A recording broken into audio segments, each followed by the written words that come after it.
भाजीसाठी तर हा दुधी भोपळा आणते, पण भाजी केली ना दुधी भोपळ्याकडे पाहून नाकं मुरडते येतं. पण हाच दुधी भोपळा मी त्यांना भरभरून असा खाऊ घेतला.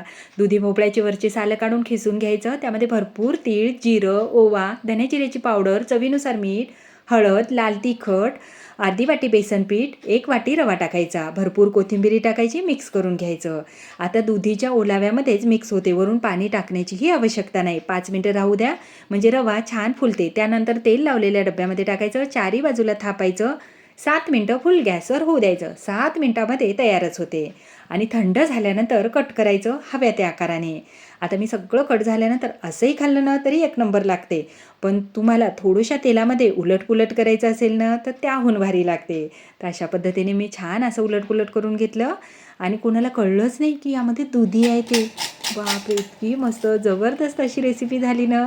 तर आज तर मी अख्खा दुधी भोपळा खाऊ घातला. तुम्हाला ही रेसिपी आवडली ना? आवडली असेल तर जरूर कमेंट्स करा आणि तुम्ही घरी नक्की करून पहा.